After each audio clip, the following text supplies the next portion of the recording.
Right, before I start, I've got to thank UCDrone.com for sending me this brand new Walkera Rodeo 1110. They sent me it free to review for everybody, so I'm really happy and excited about that. Thank you guys.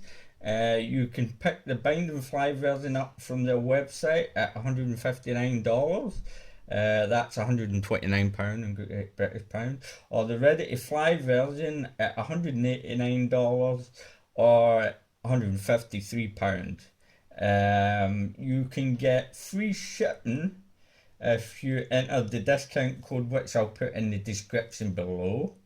And let's get on with the unboxing, shall we? Now, like I said, this is the new one. This is not a prototype that everybody had been seeing, so let's have a look in the box and see what we have. Alright, we've got the instruction manual. I think my light's a bit bright here. I've already opened that, so I didn't need to get the scissors out. Basically, that's just the CD that tells you about your Devo 7 and your nice little booklet, your manual that tells you everything you need to know about your quadcopter, including what channels to put it on. Okay, everything you need to know in it is in the manual, which is good. Let's get that out of the way. Alright, what we've got here. Right, you got your buddy cables. As usual, if you don't know what they are, you can hook two Devos up, two Devo 7s up. So if your friend, you can fly with your friend. So if he gets into trouble, you can help him out. I don't know how it works. I've never tried it. Maybe I could try it with my son. Who knows? But anyway, they're there. You've got your 2-cell LiPo. It's 850 mAh. 25C. It's got a JST plug on it at the moment, because if you've seen anything on my channel, you know I do like to mod, right? And you've got a spare set of propellers, which is good. Oh, holding them upside down. I don't know why I'm doing that, but there you go. Oh, I'm not going to show you the quad quite yet. I'll keep the good bit till last. Okay? Right. And underneath you have got your USB cable to connect it up for to upgrade the firmware on it. I think it's running Betaflight this time instead of Clean Flight. The Rodeo 150 ran Clean Flight, but usually Walkera do their own firmware, so I would be very wary in trying to update your firmware without checking with the Walkera website, or you might brick your board. Okay, a lot of people have done that with the 150, and they've bricked the board and found it hard to get it back. Now you have, let's get that out of the way, adapter here, so you can charge your LiPo up. I've not used this to charge my LiPo up. I use my own B6 charger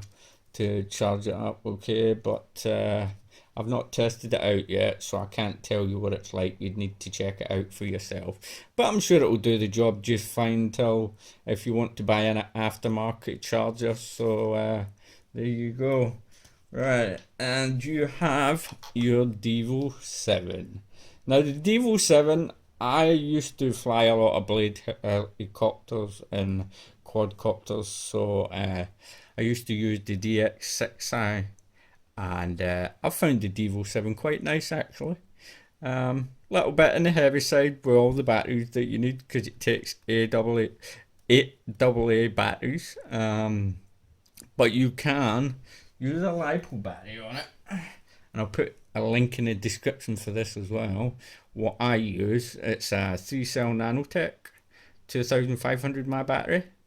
I've done a little video on that, that'll be in the description for you. Devo 7, great. Like I said, I think it's a good transmitter, but everybody's got their own opinion. I've been using it with the Rodeo, and I just love it. You know, you've got all the switches that you need. Your stability mode, intermediate mode, and your acro mode. Okay, right. Ow. I think we're going to get on to the good stuff now. So I'm going to take out my little board and get set up so we can have a look at the new Rodeo. Right, the total weight of the quad itself without the battery is 101 grams. And if I was to add the battery, oops, come here you little buggery boo. You're going to stay on there without falling. There you go, 150 grams with the battery. And that will also be 150 grams with the nanotech battery as well, because they're both the same weight. Okay, good stuff, the quadcopter itself. Now I'm a bit disappointed because in some of the pictures you've seen that the red propellers and the camera guard has been deep red, but it's transparent, and I'm not too fond of it, but that's no big deal. They probably will bring pure red ones out that are not transparent, or maybe they've made it transparent because it's more durable. Who knows? The proprietary propellers, just like the Rodeo 150, and if they're just as good as the Rodeo 150 ones, they're going to be really durable, because the 150 ones are really durable and there's no need to upgrade them. So if these are good, then there would be no need to upgrade.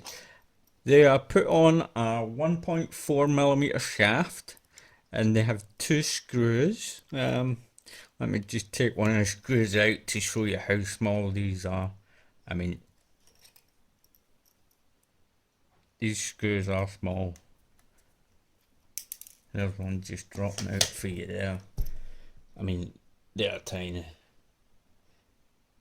You don't want to be losing them.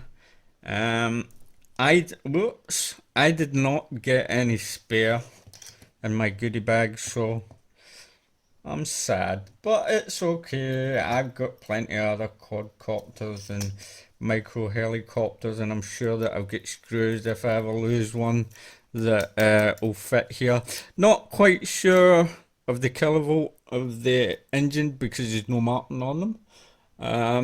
You can see the ESCs are modular. So basically, if you just unscrew the four screws underneath the motor and the one screw that is underneath the carbon fiber frame, you can just pop the ESC off, desolder your motor if it's bad, put it back on, and it's a lot easier to work with. So you've only got 3 points to solder when you're swapping out the motor, so that's good. The blades are 2.5-inch blades. What else? So we're right, the camera guard, and you've got a LED light. It's bright, but it's not mega bright. The camera, oh no, here we go. You've all seen my video on the Rodeo 150 camera, and I'm afraid to say I think this is the exact same one, except for it just get a little bit of a wider FOV, a little bit of a wider field of view. It's horrible. I'm going to show you some footage of it, but I'm flying inside. I'm not flying in daylight, because when I got the quadcopter, it was pitch black outside. It started getting dark just after 3 p.m. here, well, between 3 and 4. So the camera does need to go, and we will need to mod that, and I'll put a link in the description, or you've probably already seen it, and how to mod it. There might be other ways to do it, but I'll see what I come up with. I am going to be doing some mods on this quadcopter, and I'll be doing a video on that, so that should help you out. Now, I can't really see here on the camera, but if you look right in here, there's a metal screw, and the wires in here are so small. I don't know if I can kind of show you. You can see it. There you go. Right, that's a metal screw and your wires are in there. If one of those wires comes loose, it's going to hit that metal screw, and carbon fiber is conductive, and it's going to blow your ESC up, so that's not good. A bit of electrical tape could do the job, even a tiny bit of heat shrink in there, or just tape it up. But that definitely needs seen to. At the side of the quad, you have got. Let's get this propeller out of the way. At the side of the quad here, you have got. Why won't you focus? Because you don't want to.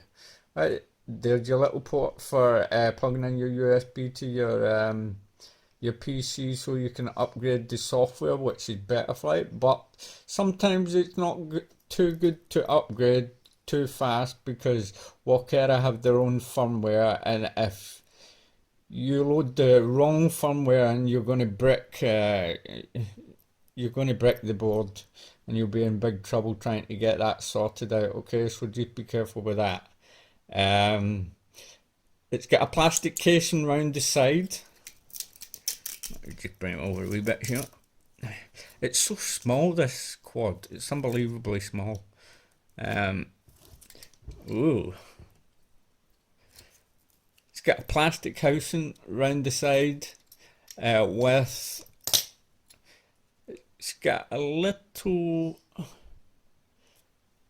See these? I should have took these propellers off. It's got a little LED light here and one at the other side as well, and they go red when your quadcopter's on, so you can see, and they'll also start blinking when your battery's low. Right, as you can see here, you've got your nice Rodeo 110 logo, and in here you have your VTX, which is 8 channel, and you've got a little button there. Now that little button is for if you have a VTX that is 100 milliwatt, you can press and hold the button until the red light comes on, and it will change to 200 milliwatts. Okay, now if you can see here, you can see that I've got a 200 milliwatt VTX because it says TX 5836. That's an FCC 200 milliwatt one, and the 25 milliwatt version, which is a CE version, is TX5837. They are both 8 channels, and while we're under here, you can see a little switch here, and it says S bus to PPM. Now that means you can plug your own RX in here, your own receiver in here. So if you want to run something like a Spectrum receiver instead of using the Devo transmitter or whatever, or FR Sky, it's up to yourself, you know. So you can do that by switching the switch at the bottom. You don't need to take any components out of the quadcopter itself to do that. All you need to do is switch the switch, plug it in, and set it up using Betaflight. Okay, right. The carbon fiber plate at the bottom is 2 millimeters thick. Yeah, that's right, 2 millimeters thick. And the top plate itself is 1.5 millimeters thick. So it's actually quite a nice sturdy little quad. Let's go to the back of the quad. Now the antennas themselves, I'm not too keen on them at the moment because they're very flexible. Now if you land upside down in a crash, the propellers will end up shredding them to bits, so might want to get a little harder tubing on that, so they don't kind of bend into the propellers when you crash. And also the antenna, a dipole. Oh no, I think I am going to die because I don't think we'll get very far with that, but we'll see what happens. That also can be modified, or I'm going to try to do it anyway, because in here you'll see it's plugged in by a little pigtail. Now you can unplug that and make, you could do a number of things. Get your own pigtail in there and put a 4-leaf clover up and just stick it in there, you know. So that is my intentions. And the battery socket itself, where you plug your JIST plug in.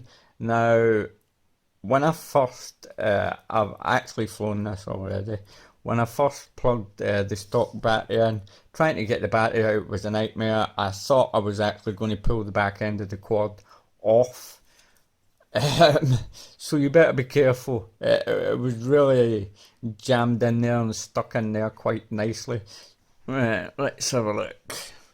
So let's plug it in just to see if it gets jammed in there. Right. No, it came out first time.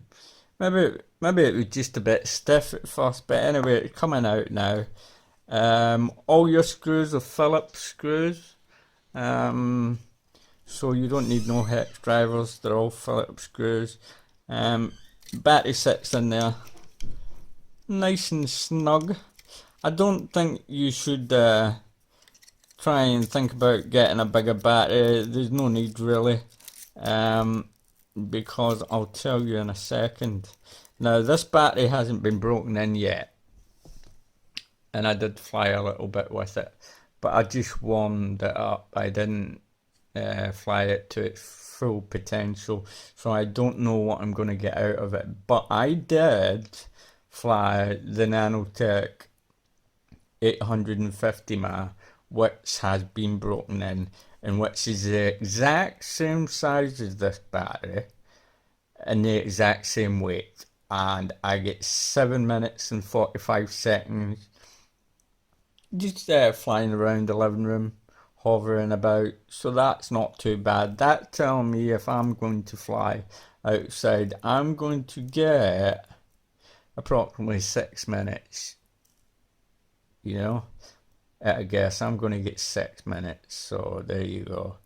As it is, this quad is more suited than the 150 to fly inside. I mean, I wouldn't recommend it on a daily basis to fly it inside, but because you're just going to be chipping your walls and stuff, you would need prop guards on, you know. But it's small enough to do so.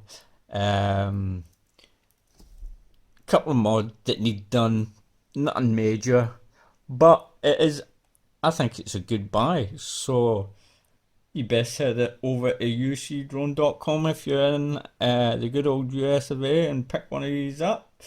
And if you're needing batteries for it, like I said, the Nanotech 850 mAh 2-cell from Hobby King fits it perfectly.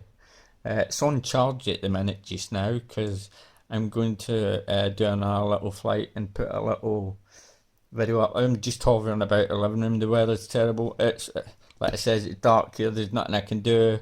I don't know what the weather's going to hold be like tomorrow. I think I've covered everything really. Yeah, I've covered everything. But I think it's going to turn out to be a great little quad. Just a couple of little things, but the major thing is the camera. Biggest letdown, I had a funny feeling it was coming, but that's no problem. Couple of bucks, couple of pounds. I've already got the parts for it to swap it over. You know, so there you have it.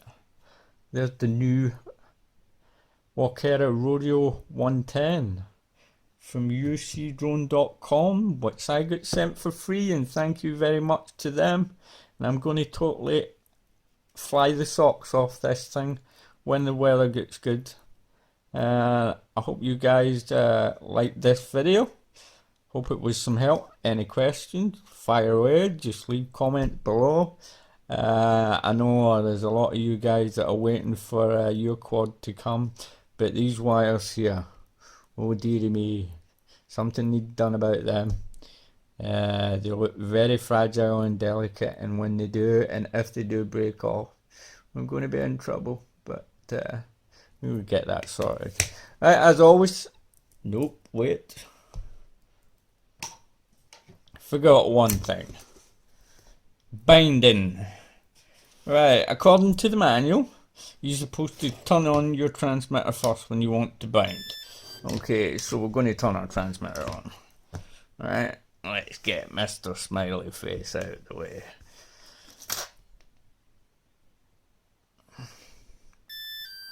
Right, that's the transmitter on. Now remember, you want to set all your trims to 0, everything to 0. You don't want anything on, okay? Right, so that's your transmitter on, and you're supposed to plug, after you've done that, your quadcopter in. Right, which I did do. And wait for it to slowly beep and stop. But mine doesn't want to do that. Yeah, it does. It doesn't. Even if I try to arm it, look. Alright. Nothing. You know why? Because let's unplug it. It wants me to plug the quadcopter in first, then turn on the transmitter.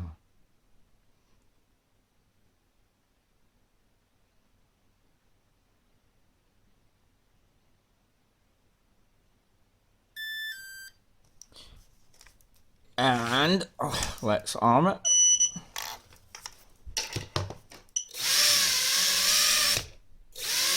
There you go. See? Now, isn't that weird? I don't understand that. In the manual it says turn your transmitter on first, then plug it in, but yeah, I've got to do it the other way around. Oh well, never mind.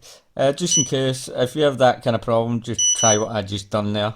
It works, and you know, that's it. Okay, like I said before, don't forget to like and subscribe, and happy flying, and I hope you enjoyed this video. Thanks for watching.